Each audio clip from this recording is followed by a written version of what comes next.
O padre parou a cerimônia, olhou para mim e disse só uma frase: nunca mais fui a mesma. Eu sou Clara, e por boa parte da minha vida adulta, caminhei como se uma sombra invisível, fria e persistente, me seguisse a cada passo, a cada decisão. Essa sombra, etérea e no entanto tão real, projetava-se sobre cada sorriso que eu ensaiava, cada conquista profissional que eu alcançava, cada momento de aparente felicidade que a vida me oferecia. Não era uma sombra real que o sol projetava no chão, mas uma que eu mesma tecia, dia após dia, com os fios da culpa, da autocrítica incessante e de um segredo tão bem guardado, tão profundamente enterrado, que eu temia que, se exposto, me desintegraria por completo. Aos 32 anos, eu tinha uma vida que, para os olhos de quem via de fora, muitos considerariam exemplar e bem-sucedida. Uma carreira promissora como arquiteta paisagística, com projetos inovadores que me rendiam elogios e reconhecimento. Morava em um apartamento charmoso e espaçoso no centro da cidade, um refúgio que eu mesma havia decorado com um cuidado quase obsessivo. Tinha um círculo de amigos leais e vibrantes, pessoas que me amavam e me aceitavam. Eu, mais importante, compartilhava a vida com Marcos, um homem gentil, paciente e de uma bondade infinita, que parecia amar até as minhas imperfeições mais profundas. As rugas de preocupação que eu tentava esconder, as cicatrizes invisíveis na minha alma. Ele era, em sua essência, o porto seguro que eu secretamente ansiava. Mas por baixo dessa superfície cuidadosamente polida, dessa fachada de perfeição e controle, eu era um amontoado de ansiedade. Um labirinto tortuoso de dúvidas sobre mim mesma, sempre à espreita do momento em que tudo desabaria, em que a verdade viria à tona e eu seria desmascarada. Minha mente era um campo de batalha, onde memórias dolorosas travavam uma guerra silenciosa contra qualquer tentativa de paz interior. Minha história é indissociável de um evento traumático que, por anos, definiu e moldou quem eu achava que era, roubando-me a essência. Eu tinha 15 anos, uma adolescente cheia de sonhos e rebeldia, e ela, Sofia, minha irmã mais nova, tinha apenas 10. Ela era a luz da nossa casa, um raio de sol em um dia nublado. Sua risada era contagiante, uma melodia que embalava nossos dias. Seus olhos, grandes e curiosos, prometiam um futuro brilhante e cheio de descobertas. Eu, a irmã mais velha, com meus 15 anos de sabedoria pretensa, sentia que tinha o dever de protegê-la, de ser sua guia e sua guardiã. Mas, em um momento de rebeldia juvenil e imprudência, eu falhei. Falhei de uma forma que me marcaria para sempre. Aquele dia ainda me assombra em pesadelos vívidos. Estávamos em um parque local, um lugar que Sofia amava. Eu estava com meus amigos, conversando, rindo, flertando, imersa naquela bolha adolescente de autodescoberta e de um senso de invencibilidade. Sofia, com sua curiosidade insaciável e sua energia inesgotável, correu em direção a um lago, uma área proibida, sinalizada com placas que eu, em minha distração juvenil, não notei que ela ignorava. Eu deveria ter sido mais atenta, mais responsável. Eu, a irmã mais velha. A responsabilidade pesava sobre meus ombros. O acidente que se seguiu foi rápido, brutal, inesperado. Ela escorregou na beira lamacenta, caiu na água fria e profunda. No pânico, na tentativa de resgate desordenada, ela se afogou. Sofia se foi. E com ela, uma parte da minha própria alma. Meus pais, dilacerados por uma dor que eu mal podia conceber, não me culparam explicitamente, não houve gritos ou acusações diretas. Mas o silêncio deles, um silêncio pesado e ensurdecedor, os olhares de desolação que se encontravam com os meus, as ausências em jantares de família que antes eram tão alegres, falavam mais alto que qualquer acusação. Eu me culpei, e essa culpa, crua e avassaladora, se tornou a sombra mais longa da minha vida, um fardo invisível, mas pesado, que eu arrastava para todo lugar. Eu não me sentia digna de alegria, de amor, de paz. Carregava a crença de que qualquer beleza que eu pudesse criar, qualquer afeto que pudesse receber, era uma espécie de fraude. Um empréstimo do destino que eu nunca poderia realmente pagar, uma dívida eterna. Meus pais, Maria e João, tentaram seguir em frente. Lembro-me da minha mãe, uma mulher antes tão cheia de vida, se tornando uma figura frágil, seus cabelos brancos surgindo precocemente. Meu pai, antes um homem expansivo e brincalhão, se encolheu em um silêncio profundo, refugiando-se no trabalho. Eles tentaram me assegurar que não me culpavam, mas como eu poderia acreditar? Eu havia mudado, e eles também. A dinâmica familiar se alterou para sempre. Eu me tornei a filha sobrevivente, a que tinha que compensar a perda, a que não podia dar mais problemas. Essa responsabilidade não dita me sufocava. E foi com essa bagagem invisível, mas esmagadora, que eu me preparei para o casamento da minha melhor amiga de infância, Paula. Ela ia se casar com Rafael, um cara divertido, carinhoso e o mais importante, que a fazia genuinamente feliz. O casamento seria na imponente igreja matriz da cidade, um edifício antigo de pedra cinzenta, com vitrais coloridos que filtravam a luz do sol em um arco-íris de promessas e esperanças. Paula sempre sonhou em se casar ali, no mesmo altar onde seus pais e avós trocaram votos, um local carregado de história e fé. Eu, por outro lado, sentia um desconforto crescente a cada vez que o assunto, igreja, vinha à tona. Embora eu tivesse sido criada com uma base religiosa sólida, a fé, aquela crença ingênua e pura da infância, havia se esvaído de mim junto com a risada da Sofia. Para mim, a igreja havia se transformado em um lugar de julgamento, de lembretes da minha falha moral, um palco onde eu me sentia uma impostora, manchada, indigna de estar ali, na presença de Deus e da comunidade. Eu evitava ir à missa, preferia fins de semana em contato com a natureza, onde eu sentia alguma paz, alguma conexão com o sagrado sem a necessidade de rituais ou de me sentir vigiada. A semana do casamento foi um tormento. Ajudei Paula com os últimos preparativos, fingindo um entusiasmo que eu não sentia, colocando uma máscara de felicidade que mal escondia minha agonia interna. Experimentei o vestido de madrinha, um tomaraquicaia azul serenidade que, por mais lindo e elegante que fosse, parecia me apertar não apenas no corpo, mas na alma, sufocando-me. Marcos, percebendo minha agitação, minha insônia, os olhares vagos, tentava me acalmar com sua doçura habitual. Clara, é o casamento da Paula. Relaxe. É um dia de alegria, de celebração. Deixe-se levar. Eu forçava um sorriso, mas por dentro, o medo de ser descoberta, de que minha sombra se tornasse visível a todos naquele ambiente sagrado, me corroía incessantemente. Não era um medo racional de que alguém soubesse o segredo, mas uma sensação visceral de que eu não pertencia àquele ambiente de pureza, de celebração e de bênçãos divinas, porque eu era, em minha essência, impura. No dia da cerimônia, um sábado, o sol irradiava um brilho intenso, quase zombeteiro, sobre a cidade, prometendo um dia quente e abençoado. O aroma de jasmins e orquídeas cuidadosamente arranjadas preenchia a nave da igreja, misturando-se ao cheiro adocicado de incenso que pairava no ar, criando uma atmosfera etérea. Os convidados chegavam, um desfile de elegância, todos em seus trajes de festa, com sorrisos radiantes e expectativas de um dia perfeito. Eu estava sentada ao lado de Marcos, no primeiro banco reservado para os padrinhos, sentindo-me deslocada, um elemento estranho, quase alienígena, naquele cenário de paz e promessas divinas.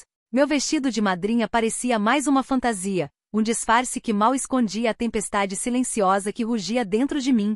Olhei para o altar, para o padre, um homem de cabelos grisalhos, com um rosto sereno, sulcado pelas experiências da vida, e um olhar que parecia enxergar além das aparências, um olhar que parecia me desnudar. Um arrepio gélido percorreu minha espinha, um presságio. A cerimônia começou. O coro de vozes angelicais entoava hinos suaves, preenchendo a igreja com uma melodia etérea. A voz do padre, melodiosa e calma, preenchia cada canto da nave, ecoando a palavra de Deus. Ele falava sobre amor incondicional, sobre união sagrada, sobre perdão divino e os laços eternos do matrimônio. Eu tentava me concentrar, desesperadamente, mas minha mente divagava incontrolavelmente, revisitando velhas feridas, cada palavra parecendo um martírio. Pensava em Sofia, na sua pequena mão que eu deveria ter segurado com mais força, na sua risada que eu não ouviria mais. Pensava na minha culpa, na minha incapacidade de encontrar paz, de me sentir merecedora de qualquer alegria. A cada palavra sobre pureza e bênção divina, eu me sentia mais e mais uma impostora, uma herege em um templo, um ser indigno de estar ali. Meu coração apertava, minha respiração tornava-se curta. O padre, em um dado momento, fez uma pausa inesperada. Seus olhos, de um azul profundo, percorreram lentamente a nave da igreja, passando por cada rosto, cada fila de convidados, como se estivesse avaliando cada alma presente.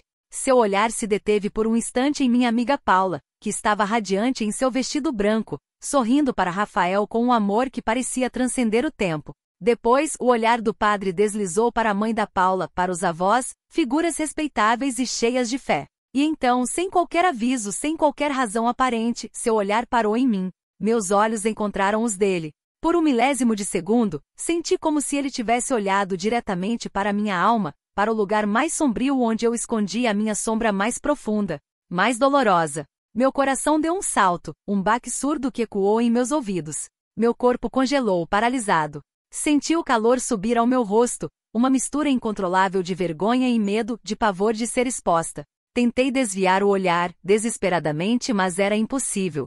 Seus olhos, de um azul profundo, pareciam me prender, me hipnotizar, me forçar a encará-lo, a encará-la, a encará-la. Ele pigarreou, interrompendo a suave melodia dos hinos, o som parecendo alto demais naquele silêncio tenso. Um silêncio súbito e pesado preencheu a igreja, tão denso que parecia sugar o ar. Todos os olhares, antes focados no altar e nos noivos, agora se voltaram para o padre, depois para onde ele olhava, para mim, esperando a continuação de seu sermão, de sua bênção. Mas ele não continuou. Ele se virou completamente em minha direção, o corpo ereto, os braços cruzados sobre o peito, como se estivesse se preparando para um julgamento. Seu olhar penetrante não vacilou, não desviou. Eu senti meu corpo enrijecer, meus músculos se contraírem, minha respiração falhar, a boca seca. Marcos, ao meu lado, percebendo minha agitação descontrolada, minha palidez, apertou minha mão com força, tentando me dar algum apoio, mas sem entender a causa do meu pavor súbito. Os noivos Paula e Rafael trocaram olhares confusos e preocupados, o sorriso de Paula, antes radiante, desvanecendo em uma expressão de perplexidade. E então ele falou. A voz do padre, que antes era suave e acolhedora, soou agora grave, carregada de uma autoridade que parecia vir de um lugar místico, de um conhecimento profundo que transcendia o humano. Ele não falou com a congregação nem com os noivos. Ele falou comigo. Apenas uma frase, proferida em um tom que me fez sentir nua, exposta, como se ele tivesse lido cada página do meu diário mais íntimo, o mais secreto dos meus pensamentos.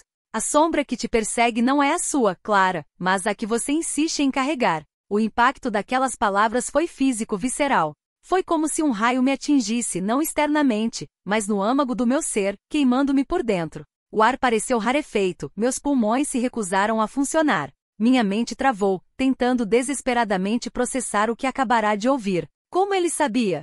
Como aquele homem que eu nunca tinha visto na vida, que sequer me conhecia a essência do meu tormento, a verdade mais profunda da minha culpa. A minha mais íntima convicção? Senti todos os olhares da igreja se voltarem para mim, curiosos, confusos, talvez até reprovadores. O rosto de Paula estava pálido, seus olhos arregalados. Rafael, ao lado dela, parecia chocado, sua boca ligeiramente aberta. Minha reação foi instintiva, primária.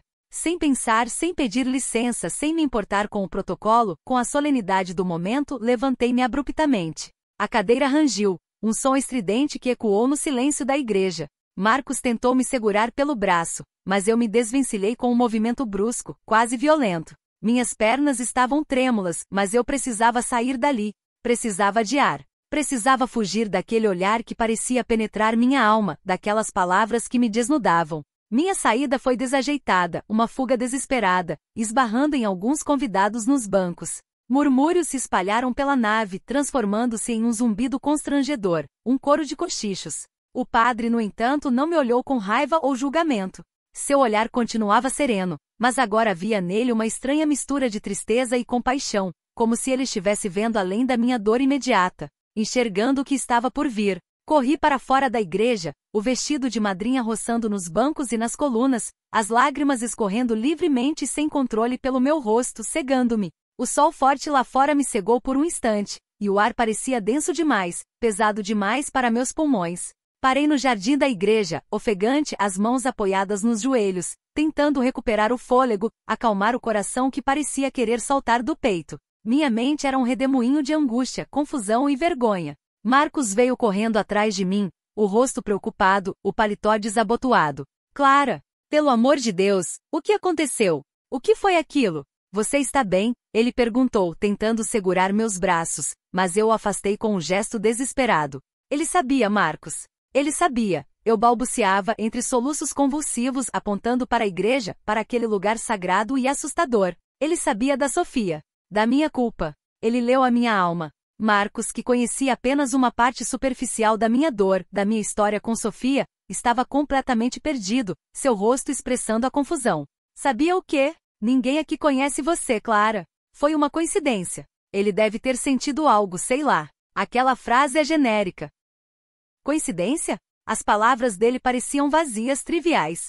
Aquela frase não era uma coincidência. Era um raio-x da minha alma, uma revelação da minha carga mais íntima, o segredo que eu julgava intransponível. Eu me senti envergonhada, exposta, como se meu segredo mais bem guardado tivesse sido gritado aos 4 ventos, revelado a todos os convidados. Fui para a casa de táxi, deixando Marcos para trás, envergonhada demais para enfrentar qualquer um, incluindo a mim mesma. Os dias que se seguiram foram um tormento. A frase do padre se tornou um eco constante, um loop infinito na minha mente, cada palavra martelando em meus pensamentos, corroendo minhas defesas. A sombra que te persegue não é a sua, mas a que você insiste em carregar. Ela não me deixava dormir, me tirava o apetite, não me deixava trabalhar. Eu repassava cada segundo daquele momento, o olhar do padre, o silêncio que se fez, a forma exata como a frase havia sido proferida. Quem era aquele homem? Como ele havia me enxergado tão profundamente, tão visceralmente? Aquela pergunta pairava no ar, sufocando-me. Minha primeira reação foi de raiva. Raiva do padre por ter me exposto, por ter jogado luz em minhas feridas mais profundas. Raiva de mim mesma por ter reagido daquela forma e de ter, talvez, arruinado o casamento da minha melhor amiga, Paula. Raiva do universo por me lembrar de uma dor que eu queria enterrar para sempre, que eu achava que estava sob controle. Paula me ligou furiosa no início, depois preocupada. Eu tentei me desculpar, balbuciando explicações, mas as palavras pareciam vazias, ocas, incapazes de expressar a dimensão do meu colapso. Ela não conseguia entender a profundidade do meu tormento. Clara, você me assustou. O que houve? O que aquele padre te disse que te deixou assim? Eu não sabia como explicar. Como contar a ela sobre a sombra de Sofia, sobre a culpa que eu carregava como uma segunda pele, sobre o fardo que me impedia de ser feliz. Marcos, com sua paciência infinita, tentava me ajudar, mas eu estava inacessível, construindo muros ao meu redor. Ele procurou saber quem era o padre Vicente. Descobriu que ele era um pároco respeitado na comunidade, conhecido por sua sabedoria, por seus sermões profundos e por sua capacidade de tocar as almas dos fiéis, mas que nunca havia sido visto fazendo algo tão inusitado antes, tão público. Não havia nada em seu histórico que indicasse que ele fosse um charlatão ou um vidente.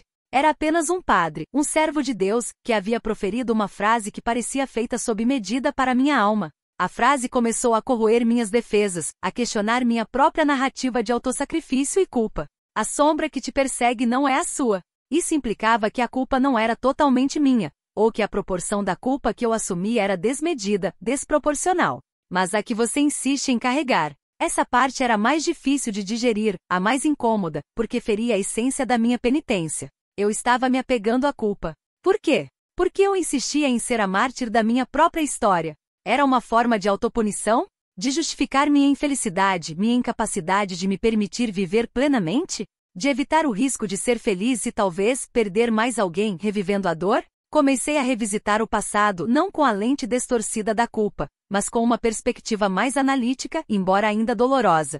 Sofia tinha 10 anos, eu tinha 15. Ela sempre foi uma criança vibrante, cheia de energia, mas também impulsiva e um tanto desatenta. Naquele dia fatídico, estávamos em um parque perto de um lago. Eu estava distraída com alguns amigos, em minha própria bolha adolescente de autodescoberta e rebeldia, flertando, rindo. Ela, em sua curiosidade infantil, se aventurou perto da água que era proibida. Eu deveria ter sido mais atenta, mais responsável. Eu, a irmã mais velha. A culpa era minha por não ter estado lá, por não ter agido no momento certo. Mas meus pais, com o tempo, haviam me perdoado. Eles me disseram isso inúmeras vezes. Não foi sua culpa, Clara. Foi uma tragédia, um acidente terrível. Mas eu nunca acreditei. Eu carregava a sombra do "e se?". E se eu tivesse dito não? E se eu tivesse segurado a mão dela?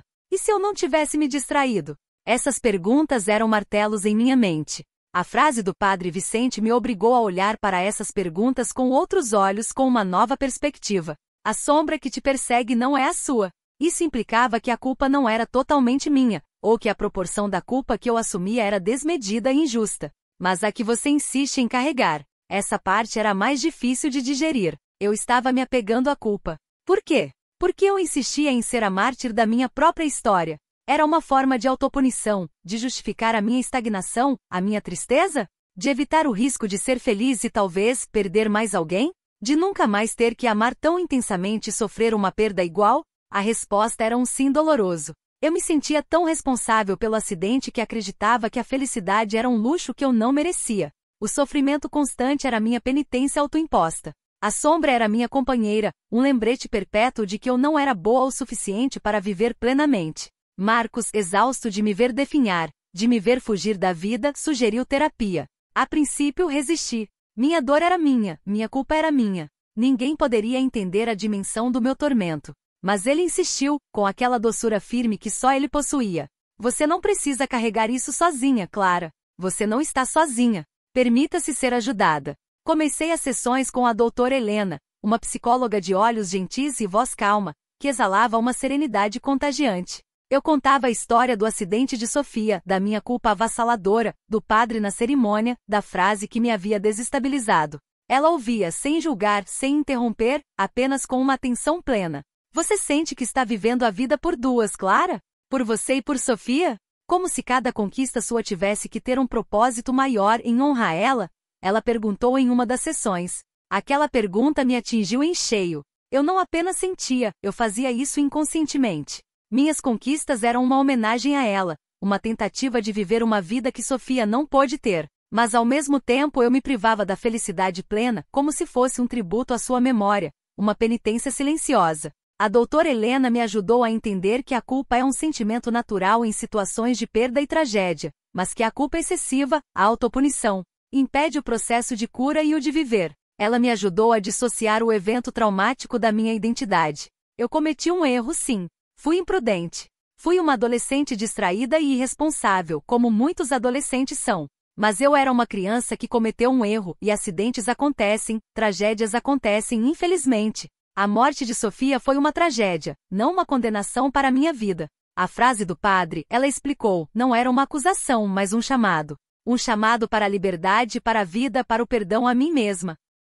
A jornada de autoperdão foi longa e dolorosa. Havia dias em que a sombra voltava, pesada, quase tangível, sufocando-me. Mas eu tinha novas ferramentas. Aprendi a me perdoar, a perdoar a adolescente distraída que eu fui, a entender que a vida, por mais que tentemos controlá-la, é imprevisível e que não podemos prever todas as adversidades. Comecei a desconstruir a narrativa de vítima e mártir que eu havia construído para mim mesma. A vida de Sofia, embora curta, havia sido cheia de alegria, de brilho, de energia. Ela não gostaria de me ver definhando em sua memória, mas sim vivendo plenamente, irradiando a vida que ela não pôde ter. Aos poucos, a cor começou a voltar para o meu mundo. Comecei a me permitir rir de verdade, gargalhar sem culpa, a desfrutar da companhia de Marcos sem me sentir indigna de seu amor, a planejar o futuro sem o peso opressor do passado. Voltei a desenhar, a criar, a projetar jardins que eram verdadeiras explosões de vida, com cores vibrantes e formas orgânicas que refletiam a beleza e a resiliência da natureza.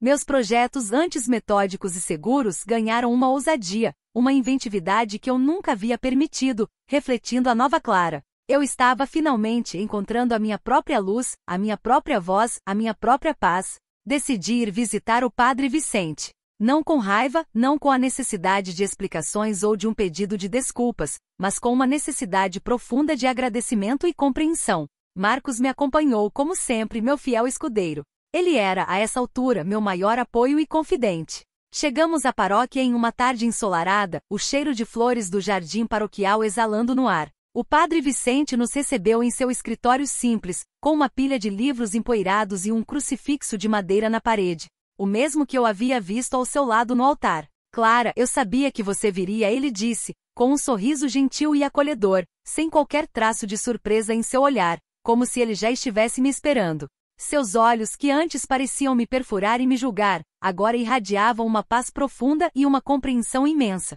Padre, eu comecei, a voz embargada pela emoção, as lágrimas ameaçando escorrer. Aquela frase, como o senhor sabia? Como o senhor pôde ver tão claramente? Ele nos convidou a sentar nas cadeiras de madeira em frente à sua mesa. Minha filha, muitas vezes, em meio a uma congregação, a gente sente as dores das pessoas, a energia que elas irradiam. É um dom, ou talvez, para alguns, uma maldição, dependendo do dia e da alma que se encontra. No seu caso, sua dor era tão profunda, tão palpável, tão densa, que parecia um grito silencioso que ecoava por toda a igreja. Uma parede invisível de sofrimento ao seu redor. E a frase, ela não veio de mim. Veio de um lugar maior, de uma sabedoria que transcende o humano, que apenas se manifestou através de mim. Eu fui apenas o mensageiro. Ele fez uma pausa, o olhar fixo em mim, como se quisesse ter certeza de que eu havia compreendido. A sombra que te persegue não é a sua, Clara. Sofia está em paz. E ela quer que você esteja também. É o maior presente que você pode dar a ela e a si mesma. Suas palavras foram um bálsamo para minha alma, uma unção de paz que me permitiu finalmente respirar sem dor. Ele me deu a permissão que eu inconscientemente buscava, a permissão para me libertar da prisão que eu mesma havia construído. Choramos ali, Marcos, eu e o padre Vicente, um choro de alívio, de perdão, de redenção, de anos de dor liberados. A partir daquele dia, minha vida nunca mais foi a mesma. Deixei de ser a Clara que carregava o peso do mundo nas costas e me tornei a Clara que aprendia a voar, a viver, a amar sem reservas. Minha relação com Marcos se aprofundou. Eu me permiti amá-lo completamente, sem reservas, sem a culpa de que eu não merecia tanta felicidade. Finalmente conseguimos engravidar, e eu, que antes temia a ideia de ser mãe, com medo de falhar novamente, agora abraçava a maternidade com uma alegria que beirava o êxtase. Minha filha, que batizamos de Aurora, nasceu saudável, cheia de vida, e trouxe uma luz ainda maior para minha vida, não substituindo Sofia, mas preenchendo um vazio que eu não sabia que existia. Era um amor diferente, mas igualmente profundo e puro. Meus pais, ao verem minha transformação, também iniciaram sua própria jornada de cura. A dor pela perda de Sofia nunca desapareceria, mas a culpa silenciosa que pairava sobre nossa família começou a se dissipar. Voltou a haver luz em seus olhos.